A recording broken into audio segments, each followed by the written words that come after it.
Olá, meninos e meninas, moças e rapazes, tudo bem com vocês? Eu espero que sim.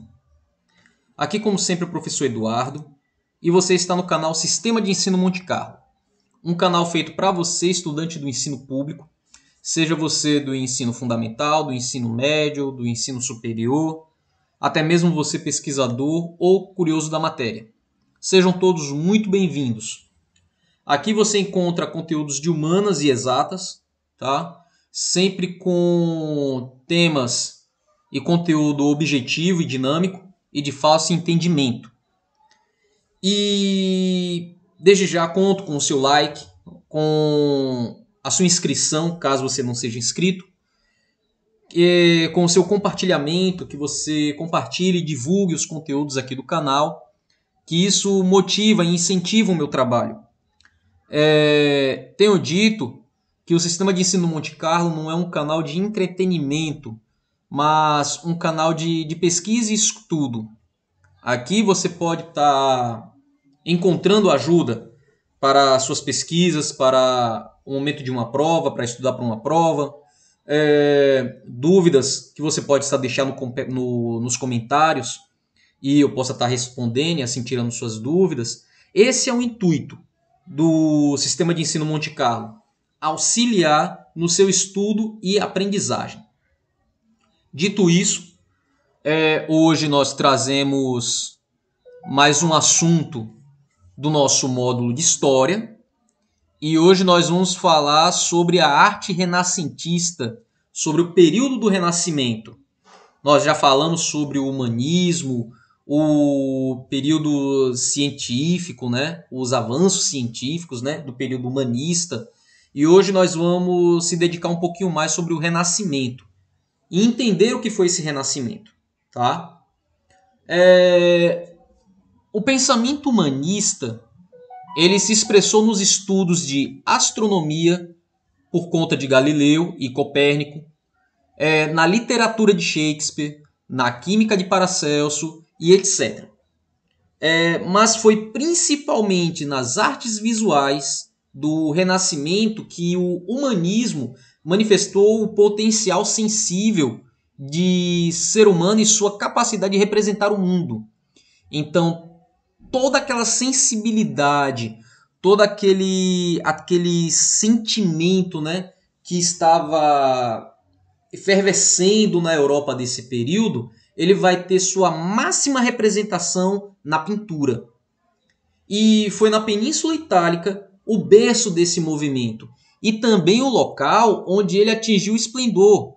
Por quê? Porque a riqueza proveniente das atividades comerciais e bancárias que estavam alocadas naquela região permitiu formar nessa região, uma burguesia próspera e orgulhosa de seu poder, que passou a financiar o trabalho de pintores, escultores e arquitetos.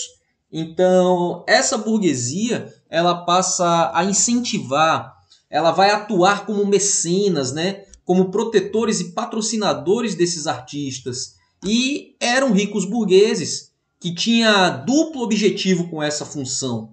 Primeiro, exibir a sua riqueza e prestígio e imortalizar sua própria figura. Esses artistas eles vão fazer autorretratos, né, para personificar, para deixar para a posteridade a figura desse burguês, dessa família burguesa, né? E seria um ato de prestígio e de exposição de riqueza. Você ter na parede de sua casa um quadro de Leonardo da Vinci, de Sanzio, de Rafael e de tantos e tantos outros, né? Então era uma forma de prestígio e de divulgação de riqueza, de ostentação.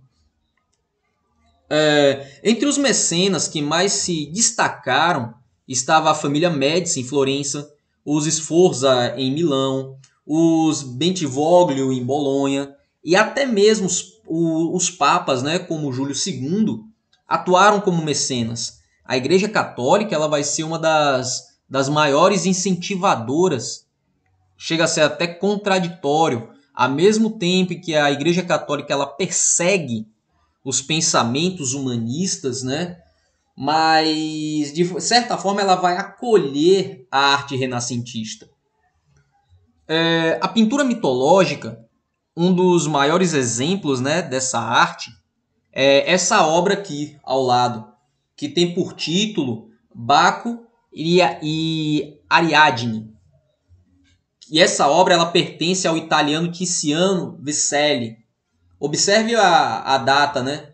Ele é nascido em 1490 e ele falece em 1573. Isso aqui é transição da Idade Média ao período moderno. Justamente esse momento de ascensão, né, da burguesia, esse momento de divulgação dos pensamentos humanistas, é o momento em que inicia-se, né, o período moderno, com as grandes navegações, todo aquele desenvolvimento urbanista. Então ele vive esse auge desse momento histórico. E essa obra é considerada a obra-prima da mitologia do Renascimento. E essa obra, fazendo uma leitura dela, ela mostra Baco, que é o deus do vinho, encontrando Ariadne.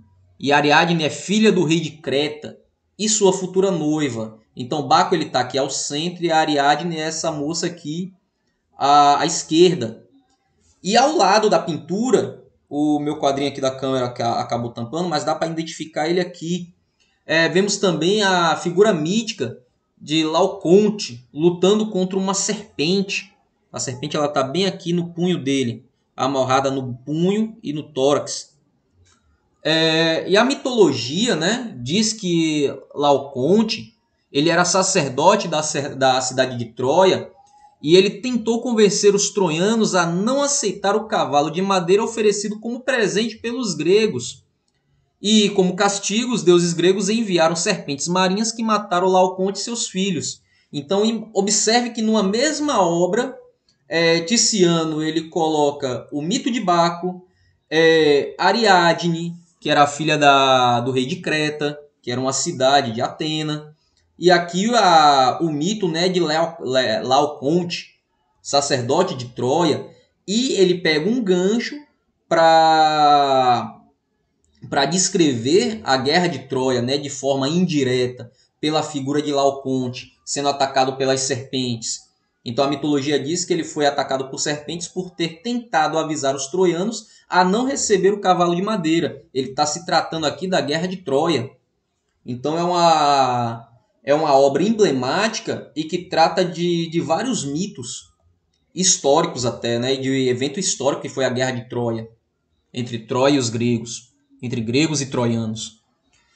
A arte renascentista inspirou-se nos valores humanistas. Então, a área de inspiração do Renascimento é o humanismo. Então, o Renascimento ele é fruto e consequência do pensamento humanista.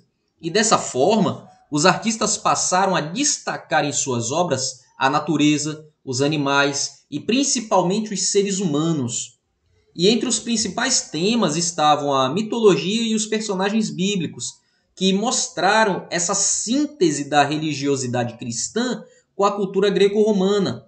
Se você lembrar, quando nós estávamos de transição da Antiguidade para a Idade Média, o período 1000, o ano 1000, que é o período de ascensão e evidência da Igreja Católica, né, da Igreja Cristã, Apostólica Romana, então é óbvio que os temas bíblicos estão como representatividade no Renascimento. E tanto porque para até uma crítica, né, a toda aquela perseguição da Igreja Católica, que a Igreja Católica fazia contra os humanistas. Então, o humanista renascentista, ele mostra seus temas bíblicos para dizer que ele não era tão contra assim ao que a Igreja Católica dizia, mas e sim aos princípios, e esses princípios resultando a perseguição ao pensamento humanista, que estava focado mais em quê? Na ciência, na observação, na história, e não pelo que a igreja dizia ser verdade inquestionável, aquilo que estivesse na Bíblia. Entre os principais temas, já falei, que mostraram a síntese, né? E os artistas renascentistas também partiam da concepção de que a beleza de uma obra de arte tinha como função principal proporcionar prazer ao observador. Ao observar uma obra renascentista, você é tomado de paixão e prazer, né? É bonito de se ver, é contagiante, é emotivo. Assim procuraram recriar a realidade e buscar a perfeição na representação das formas, empregando para isso conhecimentos de geometria e óptica. Nesse sentido, o artista assumiu cada vez mais o papel de cientista da arte. Então, toda uma obra renascentista, ela vai ter todo um cálculo geométrico, um cálculo de percepção de ótica. Isso é muito bem detalhado. Uma obra dessa, ela não ficava pronta do dia para a noite. Isso ia semanas e meses de trabalho, até anos, até se chegar a uma perfeição, né, que o artista queria representar em sua obra. E essa aliança entre humanismo e ciência definiu uma característica geral do Renascimento.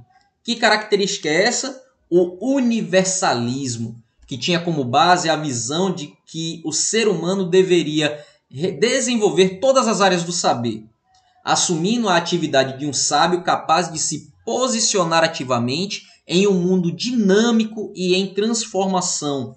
Observe que todo esse dinamismo, né, do final da Idade Média para início da Idade Moderna, é tudo transmitido no que estava acontecendo ali, e principalmente nas obras de arte.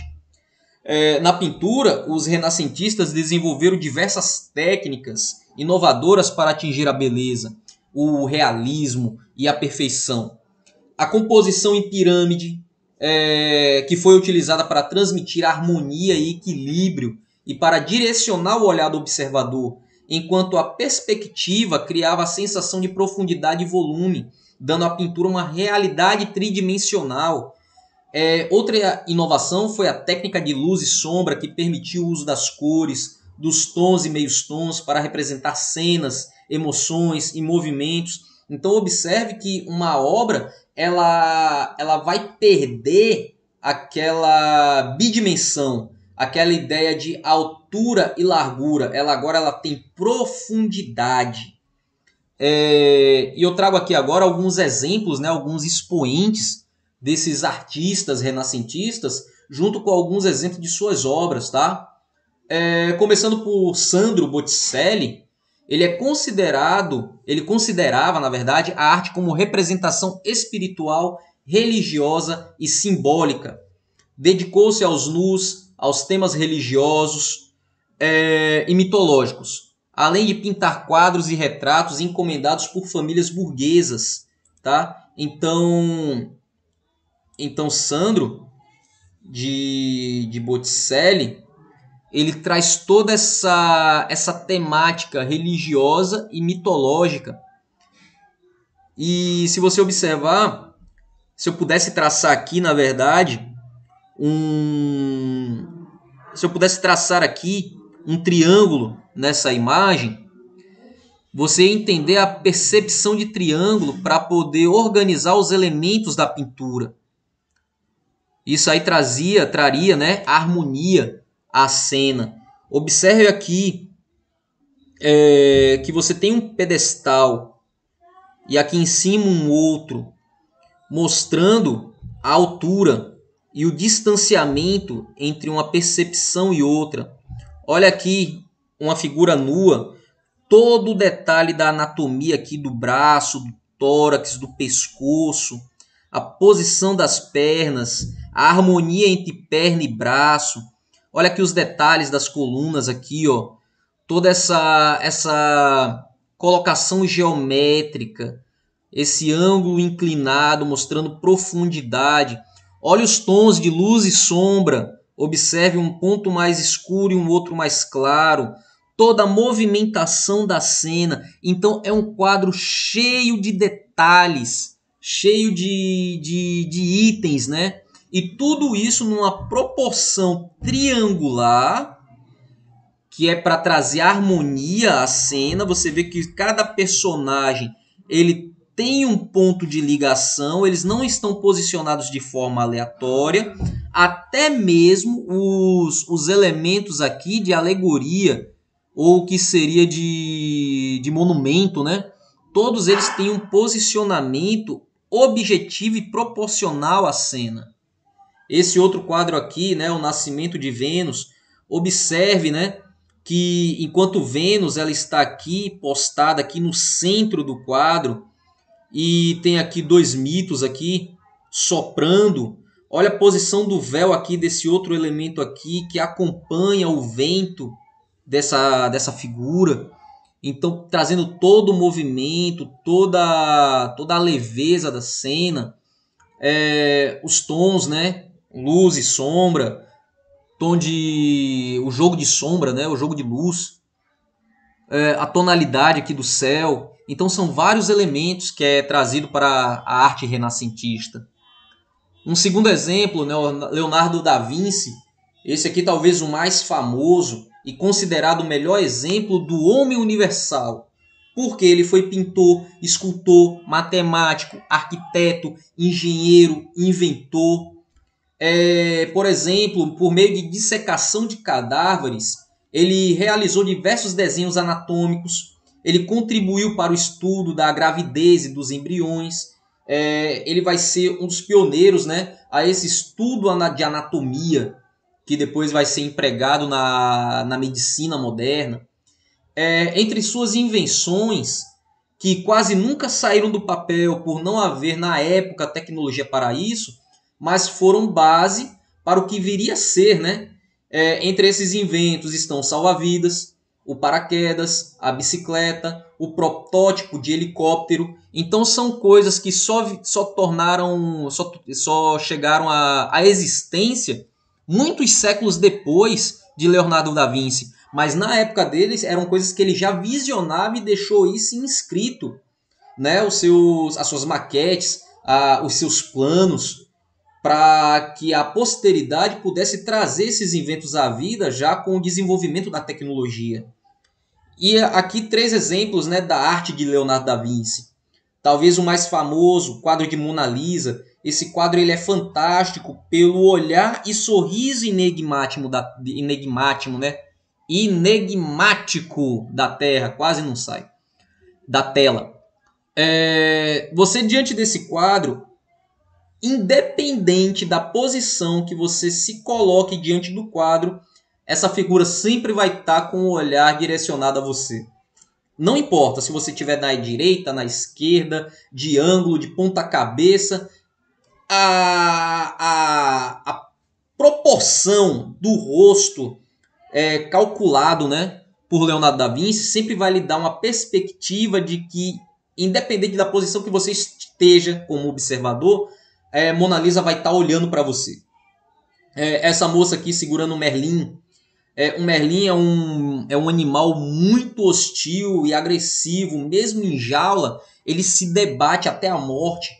Então, olhe que uma moça segurando de forma domesticável um Merlin, né? A posição dos dedos, o olhar dela de empoderamento. Já não se falava abertamente em empoderamento nessa época, mas observe o posicionamento do rosto dela altivo, segurando um animal tido na época como indomável. Então isso aqui nós entendemos hoje que é uma forma de empoderamento feminino. Talvez a pessoa que encomendou esse quadro fosse uma pessoa de natureza forte, né, e empoderada, num momento de muita, como é que eu posso falar, de muita opressão sobre o sexo feminino. E o terceiro aqui, talvez eu acho mais fantástico até do que o próprio quadro de Mona Lisa, seja o Cristo, né, representado por Leonardo da Vinci. Porque a beleza e a mágica desse quadro não está na figura do Cristo ou da sua mão, mas sim na bola de cristal. Por mais que você tente focar o rosto do Cristo, o seu olhar, de forma involuntária, ele vai se desviar para a bola de cristal. Por quê? Por causa do jogo de profundidade que ele aplica aqui nessa tela, e porque isso também é uma crítica. o Cristo, o Messias, dito e personificado pela Igreja Católica, segurando um elemento de magia? Michelangelo Buonarroti. Entre suas obras destacam-se os afrescos no teto da Capela Sistina, no Vaticano. Essa imagem aqui, ó, são esses afrescos aqui, que são várias cenas pintadas de forma particular, ocupando um mesmo espaço. E essa tela, ela conta a história da Bíblia, da criação do mundo. Quando se tem a eleição de um papa, é nesse salão aqui que os bispos eles se reúnem para fazer as suas votações, né? Para depositar ali o seu voto para o próximo papa. Então é sobre a Capela Sistina tendo como inspiração a obra de Michelangelo que eles fazem esse ato. Também teve a imensa expressividade na escultura, duas esculturas aqui de Michelangelo, o Davi de Michelangelo e a Pieta, né? A Maria segurando o Cristo morto. São obras fantásticas, magníficas, cheias de detalhes. Detalhe, uma obra esculpida no mármore. Então, por ser uma pedra muito delicada, colocar todos esses detalhes aqui nessa peça aqui tinha que ser algo esculpido quase que de forma metódica, sem golpes bruscos, né? Então isso mostra a perícia e a precisão do artista. Procurando exaltar ao máximo a natureza humana, Michelangelo ficou conhecido como o poeta do corpo. Rafael Sanzio, ele é conhecido como pintor das Madonas, pela série de representações que fez da Virgem Maria com o menino Jesus. A maioria dos quadros, ou se não todos eles, vai ter esse tema. Maria segurando Jesus, Maria segurando Jesus, Maria segurando Jesus, ou mais um, Maria segurando Jesus. Mais um aqui que eu posso trazer o exemplo da perspecção em triângulo. Ó. Se você traçar aqui um triângulo, olha o posicionamento das figuras. Maria numa posição de destaque, olha os dois elementos aqui, olha o jogo de luz e sombra, um tanto mais escuro, mais claro para dar movimento à cena. Olha o véu aqui, quase se destacando do corpo, mostrando que aqui está correndo uma brisa.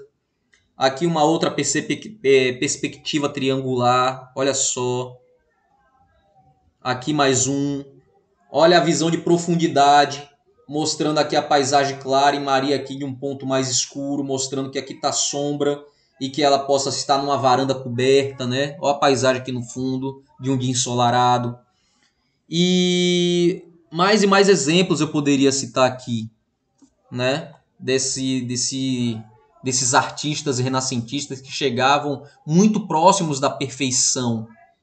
Tiziano, considerado o mestre da cor, marcou e influenciou a escola de Veneza. Olha só as obras dele. Olha o tom de escuro que ele usa. Ele usa muito escuro e alguns pontos de luz, mostrando assim a profundidade e o movimento de suas obras. Olha só esse quadro aqui, a mulher aqui quase toda num ponto escuro e só a luz aqui do anjo iluminando a face dela. São coisas assim magníficas, impensáveis, né, para a época, mas que eles conseguiam chegar. Para hoje talvez pudesse até ser fácil com a tecnologia, né, e com a vasta quantidade de cor que você pode se reproduzir numa tela, que hoje eu acho que ninguém mais, ou são poucas pessoas que se dedicam a telas, né, pintadas no pincel. Hoje é tudo muito digital, hoje é tudo muito tela de captura, então se perdeu muito dessa arte ao longo do tempo. Ainda tem sim artistas que usam de palhetas, que usam de pincéis, mas é muito raro. Fora da Península Itálica, também houve renascimento. Destacaram-se El Greco, pintor e escultor de origem grega, radicado na Espanha. O pintor flamengo Jan van Eyck. Esse pintor flamengo não é porque ele era torcedor do Flamengo, mas porque ele era da Bélgica, cuja obra foi marcada pelos detalhes do uso de cores vivas. O alemão Albert Dürer, de Hans Holbein, eles são da Alemanha. Então isso aí não se concentrou unicamente e só na Península Itálica, mas teve outras regiões que também tiveram seus artistas que utilizaram do Renascimento, uma expressão de arte. Turma, essa foi nossa videoaula de hoje. Desculpa se o vídeo ficou um pouco longo, mas existem momentos assim da aula em que eu acabo me empolgando. Mas, enfim, eu acho que eu consegui passar a ideia do conteúdo. Dúvidas, deixa aí nos comentários, eu me encarrego de respondê-las. Fiquem todos bem e até uma próxima!